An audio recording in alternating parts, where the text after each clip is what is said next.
A brag book is meant to be small and portable, and we're making one today on the Scrapbook Showground.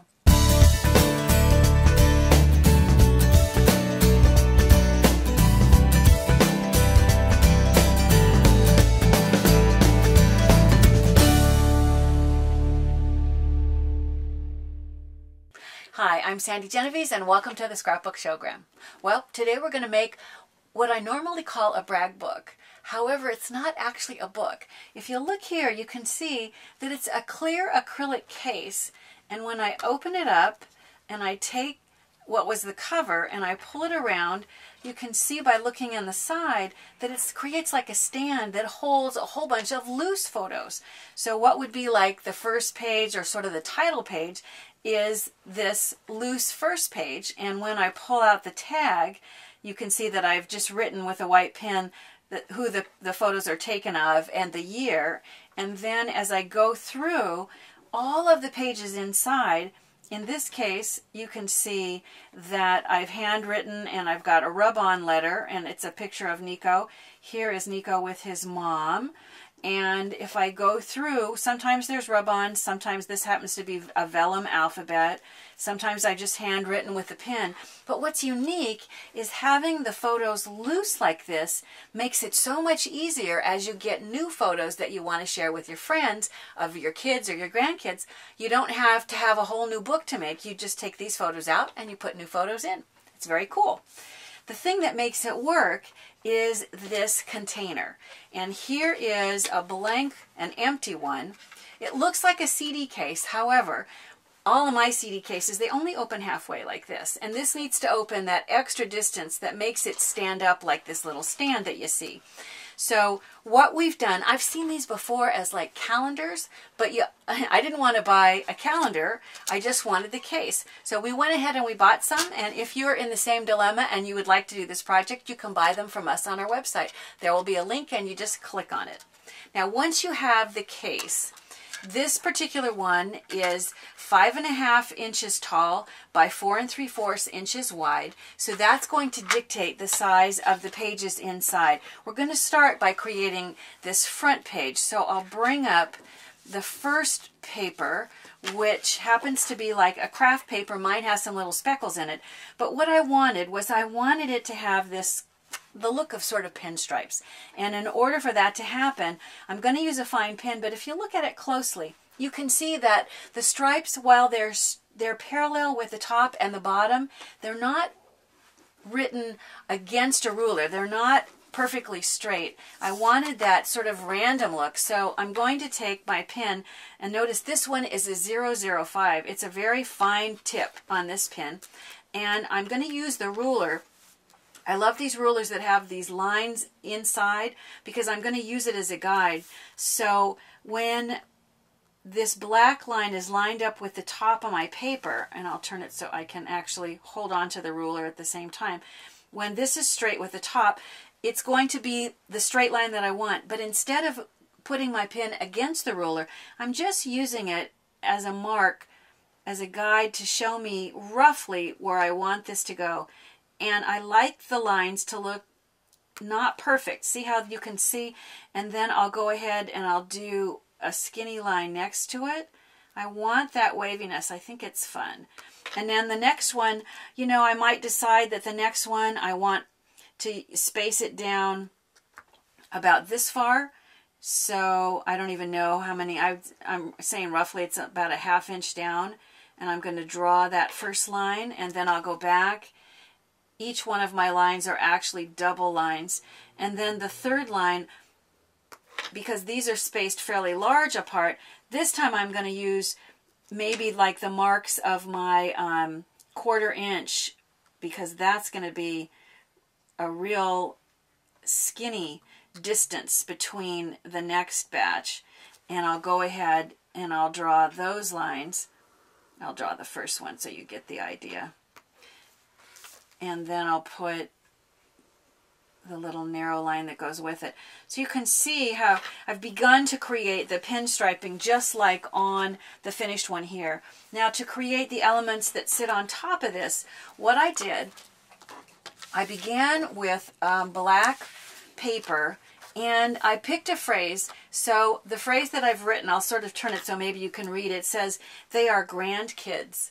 They are grandkids. Because this is going to be a grandma brag book. So I'm going to take my white pen and I'm just going to handwrite, they are grandkids. And then I'm just going to keep repeating, they, and I just go right off the edge. Here I'll start with R because that's the word that I finished with, R, grandkids. And I'll do just the rest of this line for you to get the idea. So you get the feeling by doing them on a diagonal like that, I'm creating some background paper. Then if I go back and I tear off a little bit of the paper, that's how I'm going to create the element that sits on the base of the green. I have several layers going on. So what I have first is a red mat with just a really narrow edge and the green that sits on top. So I think this is going to be attached to the bottom of this. I think it would be fastest or easiest for me to go ahead and attach this first. So I'll take my adhesive and I'll place it. You would use more adhesive than that. I'll place it on just the bottom of the green portion. The reason I'm doing this green portion first is so that I can turn it over like this in order to cut off the excess. And at this point I can go ahead and I can fasten this onto the red mat because I don't think there's anything else that I'm going to have to trim off. So I just want a really narrow edge all the way around. About like so. The pattern here, now if you have pattern paper that you like, that's terrific. Sometimes I end up making my own because I just can't find something that's just what I want. What I've done is used a white pen, and it's a very graphic pattern. I'll see if I can start this upside down. I've just used my white pen to create stripes, and it's just got, once again, a double stripe, which makes it show up a little better. And then, and I have to turn this, I'm going to go ahead, I'll put a second stripe a little ways away. And once again, just like the pinstripes, only these are vertical, I want them not to be equidistant. It looks best if they look kind of random. So then this one will be a little bit closer. And I would continue doing stripes all the way across. And then to create what feels like the branches, I'm going to turn so I can make at least the first one and get a sense of the angle. I'm going to angle this up.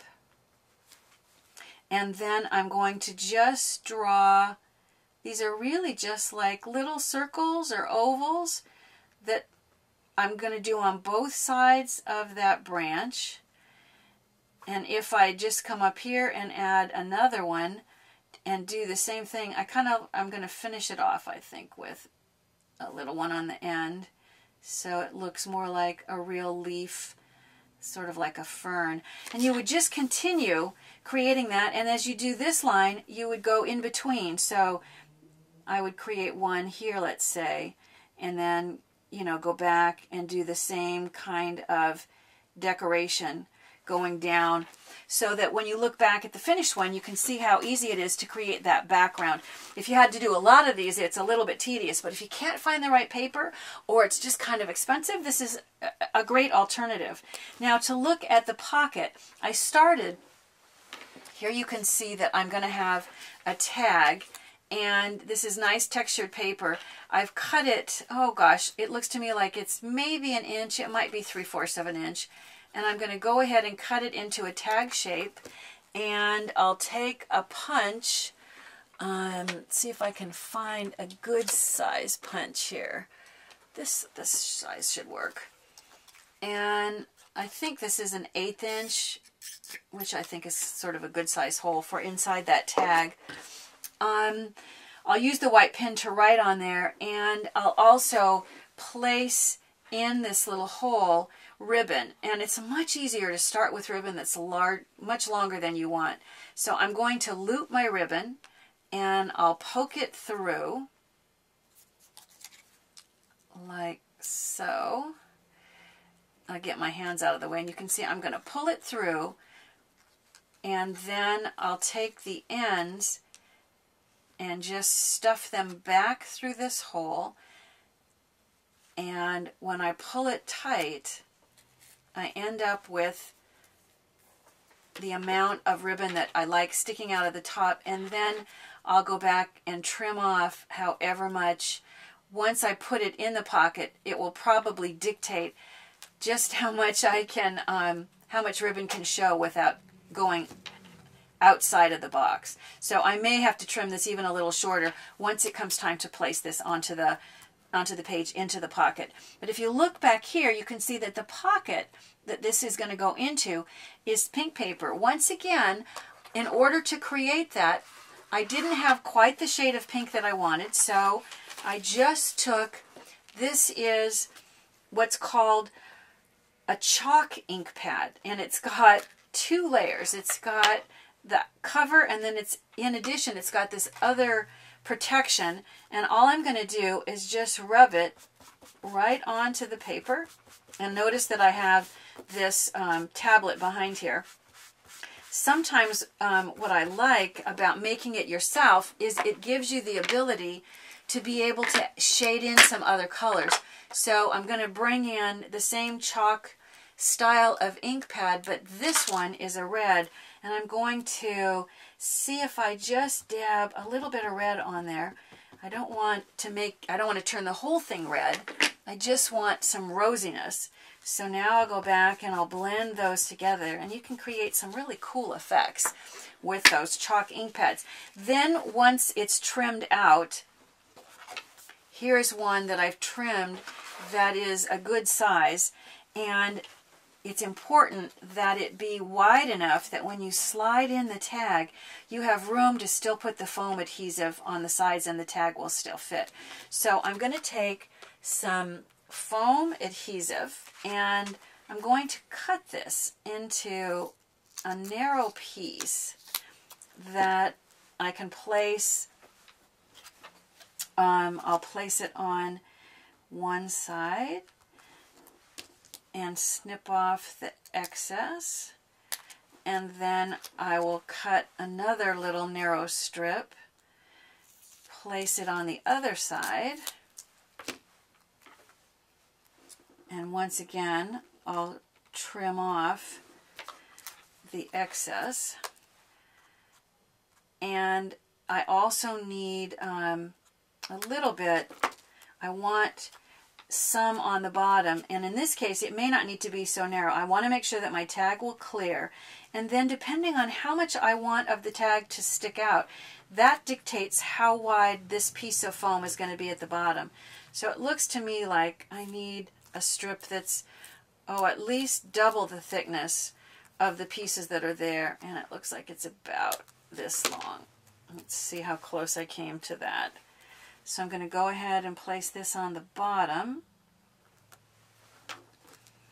And I could probably shove that in there, but I'll just trim off the excess and pull out the extra there. And now it's ready to be positioned onto the rest of the page. So I'll pull off the backing on each of the strips that I just cut. Turn this over and then position this, and of course you have to imagine that the rest of the stripes and the rest of the embellishments are on that paper. Now this is going to slide in really nicely. Notice that in addition I've added this love sticker. So here I'm going to take, it's actually it's a really cool sticker. It has been cut on a laser. It's called a laser cut sticker. And because it's so delicate, instead of pulling the sticker off the liner, you roll the liner away. So I'm going to roll the liner so it's out of the way, and then I'll take my tweezers and I'll grab it from the bottom so maybe you can see a little better. And then I'm going to go ahead and position this right over. I can leave it so that I have extra showing, or I can trim off the excess. I think I kind of like that showing, but I could also go back and trim off this little bit here if I wanted that not to show as well. And then I would take the whole piece add my adhesive, and once again, you would put more adhesive than this, but that will be enough to give you the idea. This is then going to be positioned onto this paper, and I did it so that there was a fairly even border, and if you want to measure you can, but roughly the sides, the top and the bottom, are all about the same. And if I stick that back inside, it's ready.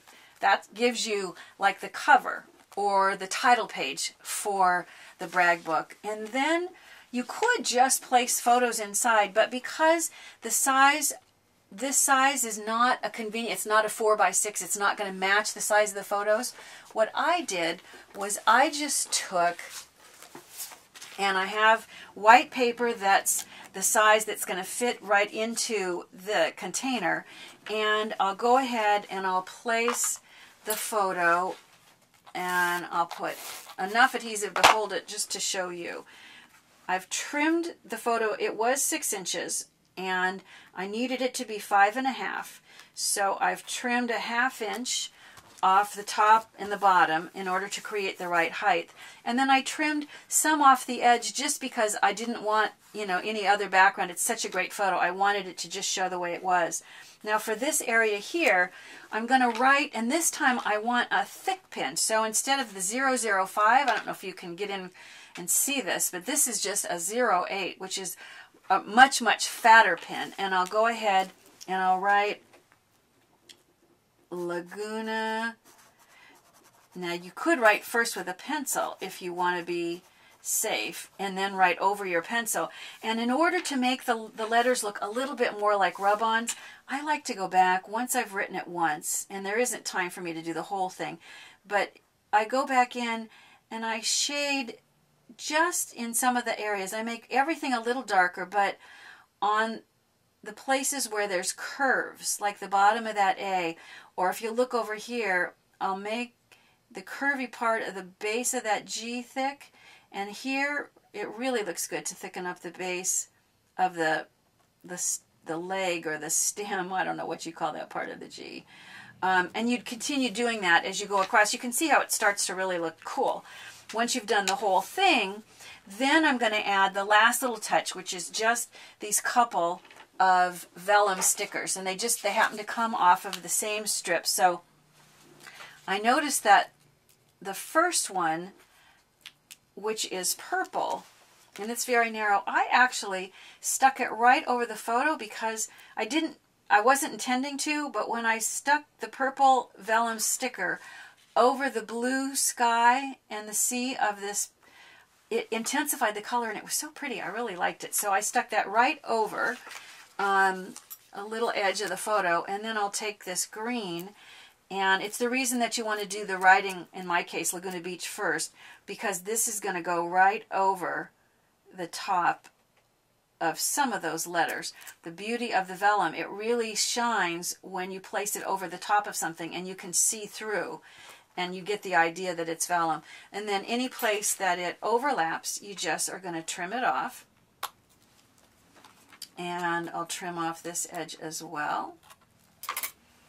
But that's how you create this page. All of the pages inside are really done basically the same way, just with different vellum strips. And in some cases with actual vellum alphabets. But it is really an easy and a fun-looking way to display pictures and to carry them around in your purse or any place that you might want to be able to yank them out so you can brag to your friends. A clear acrylic case, it's the perfect place to store loose photos for a one-of-a-kind brag book that any parent or grandparent is sure to love. Remember, I love hearing your comments. Be sure to subscribe if you haven't already and share us with your scrapbooking friends. And remember, if you want an acrylic case, just click on the link and you can buy them right off our website. Bye for now.